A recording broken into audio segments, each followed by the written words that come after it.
ঠাকুর মা স্বামীজির শ্রীচরণে ভক্তিপূর্ণ প্রণাম জানিয়ে আজকের নিবেদন যুগপ্রবর্তক বিবেকানন্দ স্বামী অপূর্বানন্দ। স্বামীজি তার 6 জন গুরুভ্রাতাকে নিয়ে শেঠের বাগানে আছেন। স্থানীয় বহু বিশিষ্ট লোক প্রতিদিন তার কাছে আসতেন ধর্ম আলোচনা শুনতে। তিনি যে নির্জনতা ও নিঃসঙ্গতা চেয়েছিলেন ক্রমেই তার অভাব হয়ে পড়ল। সেই সময় হতে তার ভিতর একটা বিপুল আধ্যাত্মিক শক্তির বিকাশ দেখে তার গুরুভ্রাতারা বিস্মিত হন। ওই শক্তি যেন নির্গমন পথ খুঁজে বেড়াচ্ছে। ধ্যান ভজনের অবকাশে তিনি গুরুভ্রাতাদের সহিত মৃচ্ছকটিক, অভিজ্ঞান শকুন্তলম, কুমার সম্ভব, মেঘদূত প্রভৃতি সংস্কৃত গ্রন্থ আলোচনায় প্রবৃত্ত হতেন এবং পুরাণাদির পাঠও চলত। স্থানীয় গ্রন্থাগারিকের সঙ্গে অখণ্ডানন্দ ইতপূর্বেই পরিচিত হয়েছিলেন। তিনি ওই গ্রন্থাগার থেকে স্বামীজির জন্য অনেক বই নিয়ে আসতেন। তখন স্বামীজির অন্তরে জ্ঞানস্পৃহা এত বেড়ে গিয়েছিল যে তিনি খুব পড়তেন। অখণ্ডানন্দের হাতে প্রসিদ্ধ ইংরেজ লেখক স্যার জন লাবকের বই দেখে তিনি খুশি হয়ে জিজ্ঞাসা করলেন, এই বই কোথা পেলি? লাইব্রেরি থেকে এনেছি। বেশ করেছিস বলেই তিনি নিলেন গ্রন্থখানি। পরদিন সেই বইখানি ফিরিয়ে দিয়ে বললেন, এখানে ফিরিয়ে দিয়ে লাবকের আরও বই থাকে তো নিয়ে আসবি। অখণ্ডানন্দ রোজ একখানি বই নিয়ে আসেন। স্বামীজি তা পড়ে পরদিনই ফেরত দেন। এভাবে লাবকের লেখা সব বই তিনি পড়ে ফেললেন।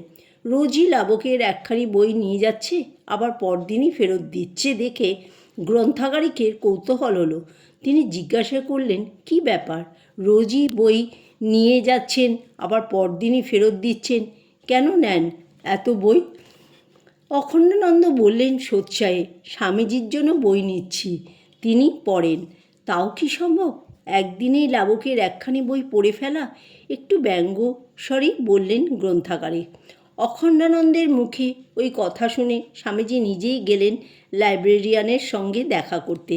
দু এক কথার পর তিনি বললেন হাসতে হাসতে, আমি বইগুলো বেশ ভালো করেই পড়েছি, ইচ্ছা হয়তো প্রশ্ন করে দেখতে পারেন।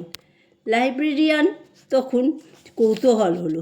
তিনি বিভিন্ন গ্রন্থ থেকে নানা প্রশ্ন করতে লাগলেন স্বামীজিকে। প্রত্যেক প্রশ্নেরই শুধু যথাযথ উত্তর নয়, লাবকের ভাষা পর্যন্ত স্বামীজি উদ্বুদ্ধ করছেন দেখে গ্রন্থাগারিকের আর বাক্যস্ফূর্তি হলো না। ম্লান হয়ে গেল তার মুখ। স্বামীজি বললেন, আমি ছেলেদের মতো শব্দ বা পংক্তিতে নজর দিয়ে পড়ি নে। এক এক প্যারা একসঙ্গে পড়ি। এক এক পৃষ্ঠার গোড়ার ও শেষের লাইন পড়েই গ্রন্থকারের বক্তব্য বুঝতে পারা যায়। 3 মাসের অধিককাল স্বামীজি গুরুভাইদের সঙ্গে মিরাটে ছিলেন। সে সময়ের মধ্যে গুরুভাইদের আধ্যাত্মিক জীবন যেমন সমৃদ্ধ হয়েছিল, স্থানীয় বহু লোকও তেমনি স্বামীজির সংস্পর্শে এসে ধর্ম আলোকে লাভে হয়েছিল ধন্য। তাদের মধ্যে ছিল ধনী, নির্ধন, পণ্ডিত, মূর্খ, সমাজের সকল স্তরের লোক। স্বামীজি অন্তরে এক মহাশক্তির স্ফুরণ অভিভব করলেন এবং জীবনের বৃহত্তর কর্তব্য সম্বন্ধেও পেলেন ইঙ্গিত। সংকল্পে দৃঢ় হয়ে তিনি একদিন গুরুভাইদের ডেকে বললেন, আমার জীবনের ব্রত স্থির হয়েছে, এখন থেকে আমাকে নিঃসঙ্গ হয়ে থাকতে হবে, তোমরা আমার সঙ্গ ত্যাগ করো। গুরুভাইদের সঙ্গে থাকাও এক প্রকার মায়ার বন্ধন। সর্ববন্ধন মুক্ত হয়ে আমি একলা ভ্রমণ করতে চাই, আমার সঙ্গে থাকবেন একমাত্র ভগবান। গুরুভাইদের কোনো অনুরোধই তিনি শুনলেন না।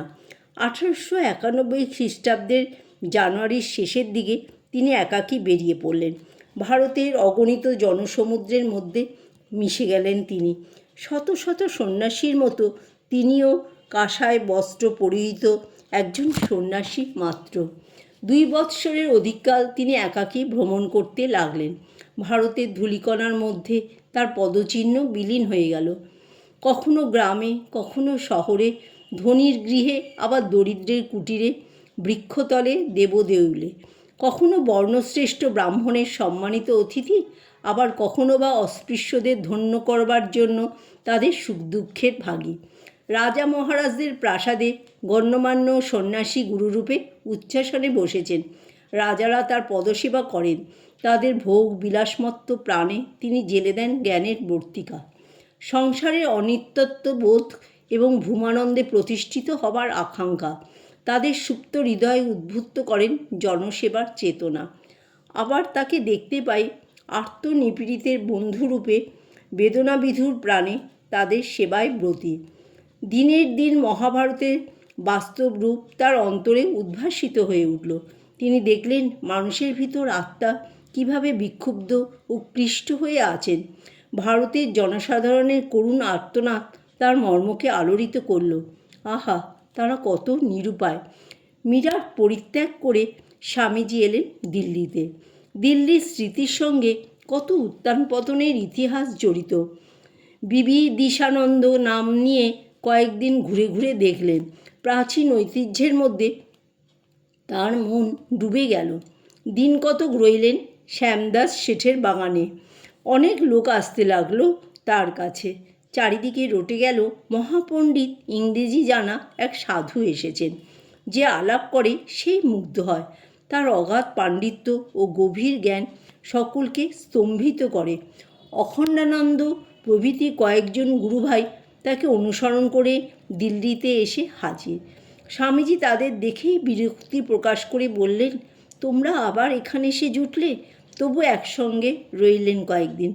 কিন্তু তিনি অন্তরে এক মহাশক্তির আহ্বান শুনতে পাচ্ছিলেন। নিঃসঙ্গ নিরঙ্কুশ হয়ে গণ্ডারের মতো একাকী বিচরণ করার ইচ্ছা তাকে নিয়েই চলল অজানা পথে।